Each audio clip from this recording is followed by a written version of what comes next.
Hello and welcome, ladies and gentlemen, to the news from SABA satellite channel from Marib. Here are tonight's top stories. President Al-Alimi attends President Gila's inauguration in Djibouti and holds talks on regional security.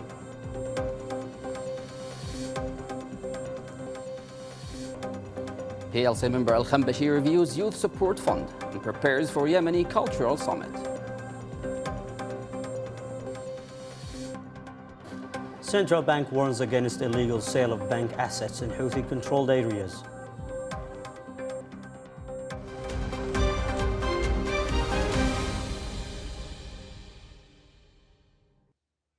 Welcome back. Dr. Rashad Al-Alimi, President of the Presidential Leadership Council, arrived in Djibouti accompanied by Presidential Leadership Council member Mahmoud Al-Subayhi to attend the inauguration of President Ismail Omar Gila following his re-election for a new term. President Al-Alimi then joined leaders and representatives of 35 countries at the inauguration ceremony, where he conveyed his congratulations to President Gila and praised his role in reinforcing Djibouti's stability in a turbulent regional environment. Dr. Al-Alimi said his participation reflects the special ties between Yemen and Djibouti and Yemen's keenness to deepen coordination with Djibouti to face current challenges, safeguard collective regional security. The visit includes talks on bilateral relations, developments in Yemen and the region, and ways to build on Djibouti's role in supporting regional security and peace efforts in the Horn of Africa.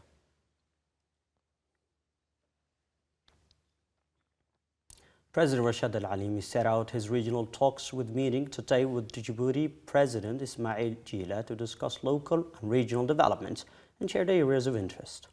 President Al-Alimi congratulated President Gila on his recent election and highlighted Djibouti's achievements as a model of stability in the Horn of Africa. The two leaders reviewed bilateral relations and explored ways to expand cooperation across political, economic and security sectors, including through the Yemeni-Djiboutian Joint Committee. President Al-Alimi praised Djibouti's steadfast support for Yemen, including hosting UN mechanisms and facilitating the Yemeni community. They discussed developments in Yemen, the strengthening of institutional cohesion, unified security and military decision-making, and ongoing economic and service reforms.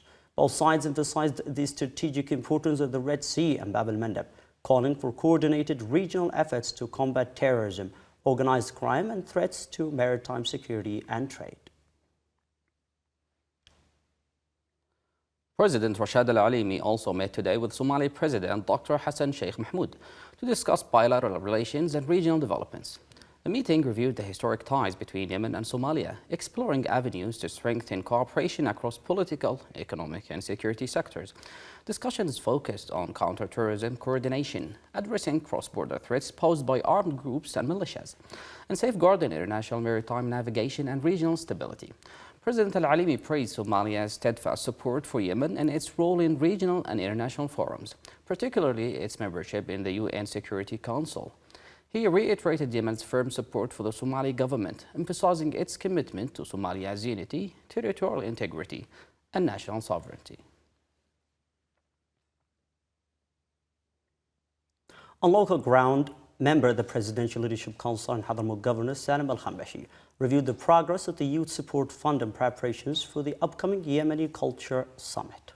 During the meeting with Youth Support Fund Director Rashad bin Hamil, Al-Khambashi discussed the 245 funded projects across productive, service and developmental sectors, which have created jobs and improved income for youth beneficiaries. Plans for an upcoming event to honor successful projects were also reviewed, aimed at fostering initiative and entrepreneurship among young Yemenis.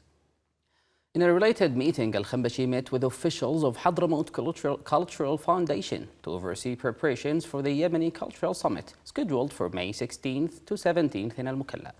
The summit will gather cultural sectors, policymakers and Yemeni creatives alongside international partners, providing a platform to present a comprehensive vision for Yemen's cultural future and strategic planning for the coming decade.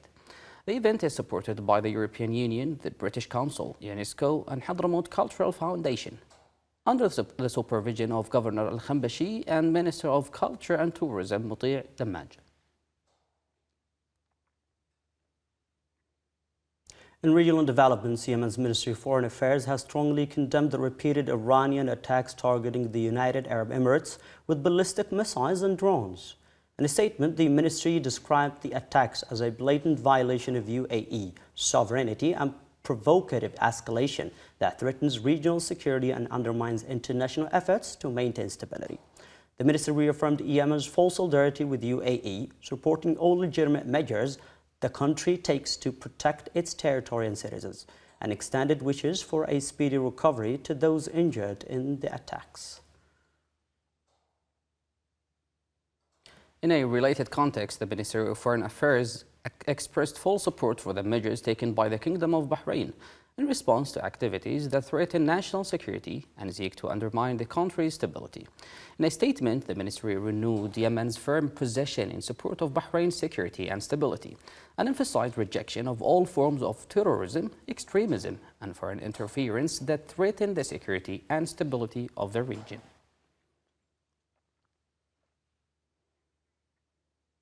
Minister of State Walid Al-Qudaymi met today in New Delhi with Sir Priya Ranganathan, Secretary for Consular, Passport, Visa and Overseas India Affairs at India's Ministry of External Affairs, to discuss ways to strengthen bilateral relations between the two countries. The two sides stressed the importance of continued coordination and broader cooperation in areas of mutual interest, building on the long-standing historical ties between the Yemeni and Indian peoples. The meeting also reviewed Yemen's participation in the 10th edition of the Indian Ocean Rim Association Dialogue held in New Delhi, and its role as an opportunity to enhance regional cooperation in maritime security, economic partnership, and sustainable development.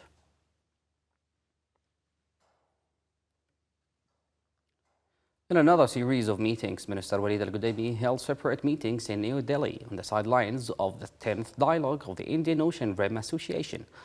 Al-Qudaymi met Oman's ambassador to India, Isa Shaybani, to discuss the historical ties between the two countries, regional developments, and continued coordination on issues of mutual concern.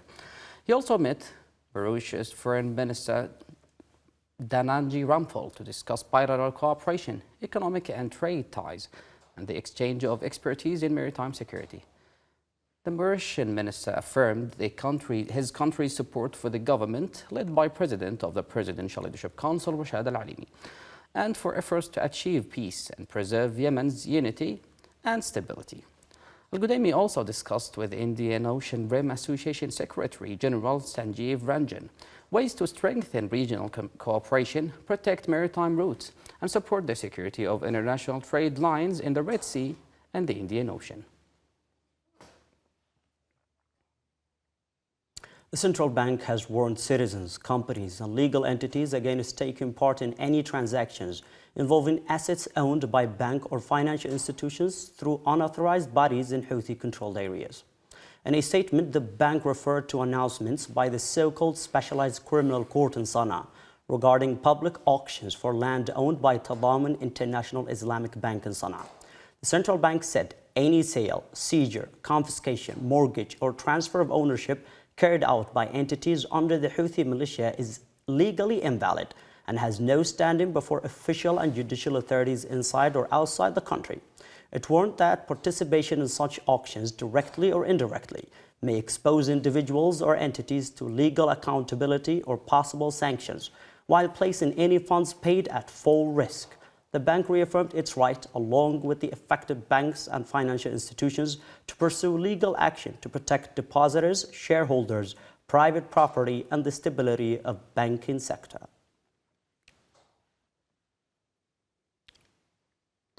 Deputy Foreign Minister and Chair of the National Committee for Refugees, Mustafa Nu'man, met in Geneva with UNHCR Assistant High Commissioner for Operations, Raouf Mazoux, to discuss strengthening humanitarian cooperation and improving conditions for refugees and internally displaced people.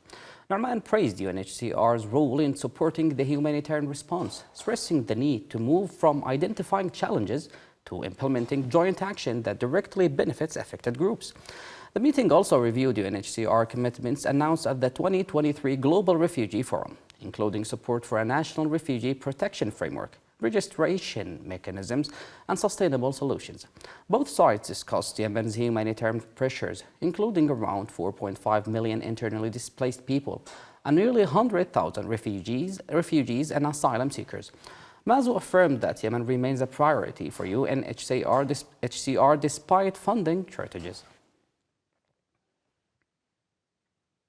Yemen took part in the 4th Arab meeting on food system transformation in Cairo, with a delegation led by acting permanent representative to the Arab League, Ambassador Ali Musa. The two-day meeting followed up on the outcomes of the United Nations Food Systems Summit and discussed Arab efforts to strengthen food security and sustainable development. Participants reviewed the impact of climate change, geopolitical conflict, supply chain disruptions, rising energy and fertilizer prices, and transport and trade challenges in food systems across the Arab region.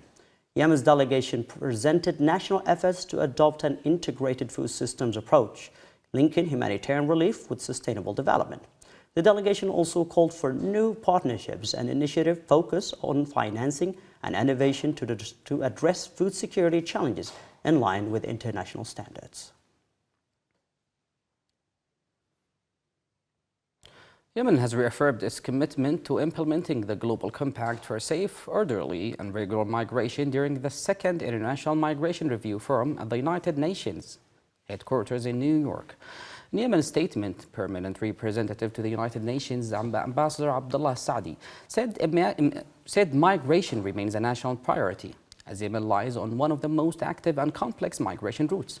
He said Yemen often serves as both a transit and a destination country, with migration challenges carrying humanitarian, security and economic and social dimensions.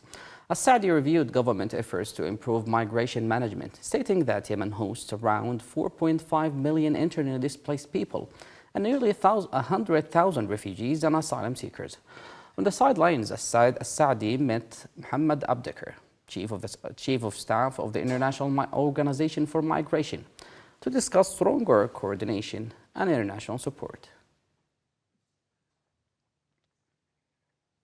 Yemen's ambassador to Spain, Aus Al-Aoud, met today with Sheikha Al-Nawais, Secretary General of UN Tourism, to discuss strengthening cooperation and supporting the tourism sector in Yemen. Ambassador Al-Aoud reviewed Yemen's tourism, historical and cultural assets, stressing the importance of supporting efforts to develop the sector, attract investment and promote Yemeni tourism destinations, especially Socotra Island. He also highlighted the need to support training and capacity building programs for Yemeni professionals in tourism and hospitality.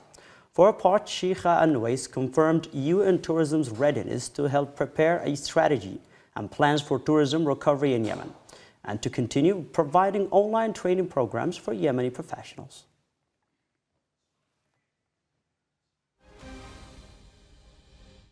That was the news from SABA Satellite Channel from Marib. Thank you for joining us and have a good time. Have a good time.